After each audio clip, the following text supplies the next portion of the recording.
আজি মই বনাইছোঁ দালি ব্যৱহাৰ নকৰাকৈ, কোনো ধৰণৰ দালি ব্যৱহাৰ নকৰাকৈ দাইল। এয়া চাওকচোন দাইলখিনি কিমান ধুনীয়া হৈছে আৰু একেবাৰে দাইলৰ দৰে হৈছে, কিন্তু সোৱাদ যে ইমান সোৱাদ হৈছে কোনেও ক'বও নোৱাৰিব যে ইয়াত দালি নাই বুলি। খুব ধুনীয়া হৈছে।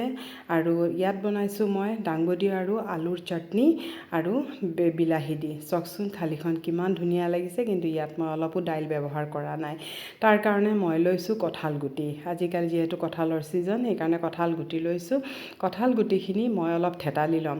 মানে কি হয়, এটা এটাকৈ বাকলি গুচাওঁতে বহুত সময় লাগে, আৰু এই ধৰণে অলপ অলপ মানে থেতালি ল'লে খুব ধুনীয়াকৈ বাকলিটো সোনকালে উঠি যায়গৈ।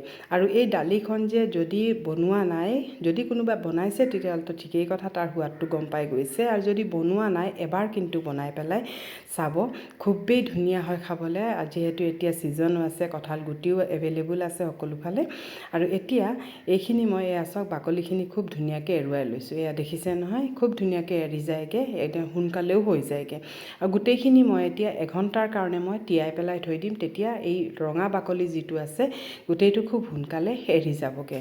এতিয়া এঘণ্টা হৈ গ'ল আৰু এইখিনি অলপ ফুলিও গ'লগৈ, আৰু এতিয়া বাকলিখিনি এয়া চাওক নখেৰে অলপ হেৰি কৰোঁতেই ওলাই গৈছেগৈ, দেখিছে নহয়।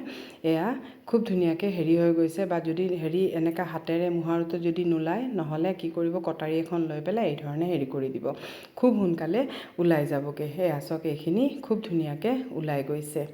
এয়া চাওক, পিছত মই গোটেইখিনি ভালকৈ ধুই ল'ম আৰু ওপৰৰ পৰা বাকলিখিনি পৰি যাবগৈ, পানীৰ লগতে গুচি যাবগৈ। আৰু চাওকচোন গোটেইখিনি বগা হৈ গৈছে। এতিয়া ল'ম মই এটা কুকাৰত মই হেৰিখিনি গুটিখিনি মই ঢালি দিম। আৰু ইয়াত ল'ম মই পানী অলপ মই বেছিকৈ ল'ম, যিহেতু গুটিজাতীয় বস্তু পানী অলপ বেছি এবজৰ্ব কৰিব, সেইকাৰণে ইয়াত মই অলপ পানী আৰু একেবাৰে মই নিমখটো দি দিছোঁ। আৰু এতিয়া মই ইয়াত 3-4 চিটিমান মৰাই দিম, তেতিয়া সোনকালে গলি যাবগৈ। আৰু এইখিনি হৈ গ'লগৈ। এতিয়া মই ইয়াত চাওকচোন ইমান ধুনীয়াকৈ সিজিও গৈছে, আৰু মই দেখাইছোঁ হাতেৰে অলপ প্ৰেছ কৰোঁতেই মানে পূৰা গলি যোৱাকৈ তেনেকুৱা মই সিজাইছোঁ। এয়া চাওক পূৰা গলি গৈছে। আৰু আপোনালোকে যদি যদি মিক্সিত মাৰিব বিচাৰে, তেতিয়াহ'লে এইটো গুটিটো এনেকুৱা উঠাই পেলাই ঠাণ্ডা কৰি ল'ব, তাৰপিছত মিক্সিত মাৰি ল'ব পাৰে। মই কিন্তু একেবাৰে সহজভাৱে কৰিছোঁ, মিক্সিত মৰা নাই। গৰমে মানে এই বাতি এটা দি পেলাই এই ধৰণে প্ৰেছ কৰিছোঁ। যদি ঠাণ্ডা হয় আকৌ বাতি দি পেলাই কৰিলে হয়তো ভালকৈ নহ'ব, সেইকাৰণে গৰমে বাতিটো দি পেলাই পূৰা মানে মেছ কৰি লৈছোঁ, একেবাৰে ভালকৈ মেছ কৰি লৈছোঁ। আৰু অলপ টানা থাকিলেও একো নাই, খাওঁতে ভাল লাগিব।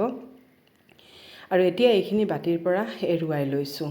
আৰু এতিয়া মই কি কৰিম, এটা বল লৈছোঁ, লৈ পেলাই এই গোটেইখিনি মই ইয়াত ঢালি ল'ম। ঢালি পেলাই মই কুকাৰত যিখিনি পানী আছিলে, ইয়াত বইল কৰা পানী, এইখিনিও মই নেপেলাওঁ, কাৰণ ইয়াততো গোটেইখিনি তাৰ হেৰিখিনি সোমাই আছে, সেইকাৰণে এই পানীখিনিও মই ইয়াত দি দিম। দি পেলাই গোটেইখিনি মই ভালকৈ মিলাই ল'ম, মানে যাতে এটাও লাম্পছ হৈ নাথাকে। গোটেইখিনি খুব ভালকৈ মিলাই ল'লোঁ। এয়া চাওক গোটেইখিনি খুব ধুনীয়াকৈ ভালকৈ মিলি গ'লগৈ। আৰু এতিয়া মই লৈছোঁ কেৰাহী এখন, লৈ পেলাই তাতে মই মিঠাতেল দি দিছোঁ। আৰু ইয়াত মই শুকান জলকীয়া 2টা দিছোঁ, অলপ মই হিং দিছোঁ, কাৰণ ডাইজেশ্যনৰ কাৰণে হিংটো ভাল হয়, সেইকাৰণে হিং দিছোঁ। অলপ সৰিয়হ দিছোঁ আৰু গোটা জিৰা দিছোঁ। হিংটো ব্যৱহাৰ কৰিব, কাৰণ গুটিজাতীয় বস্তু হয়, ইমান গৰম যিহেতু, সেইকাৰণে হিংটো ব্যৱহাৰ কৰিব। ইয়াত মই পিঁয়াজ দিছোঁ, পিঁয়াজখিনি অলপ ভাজি হোৱা তাৰপিছত মই থেতালি লোৱা নহৰু দিছোঁ। নহৰু মই অলপ বেছিকৈ দিছোঁ, কেঁচা জলকীয়া দিছোঁ। দি পেলাই এইখিনি অলপ ভালকৈ যেতিয়া ভাজি হৈ যাব, তেতিয়া মই অলপ হালধি দি দিছোঁ। আৰু ইয়াত মই আৰু একো মছলা ব্যৱহাৰ নকৰোঁ। আপোনালোকে যদি মছলা ব্যৱহাৰ কৰিব বিচাৰে, জিৰা ধনিয়া দিব পাৰে। ইমান গৰম, সেইকাৰণে মই ইয়াত একো মছলা ব্যৱহাৰ কৰা নাই। আৰু এতিয়া যিখিনি মই গুটিৰ হেৰিখিনি বনাই ৰাখিছিলোঁ, এইখিনি ইয়াত মই দি দিছোঁ। আৰু যেতিয়া উতল আহিব, লাহে তাৰ কালাৰটো চাব ধুনীয়া হৈ যাব, কাৰণ যিহেতু হালধি দিয়াই আছে, কালাৰটো খুব এটা ধুনীয়া হৈ যাব। আৰু অলপ ডাঠ যেন লাগিছিলে, সেইকাৰণে মই অলপ পানী দি দিছোঁ।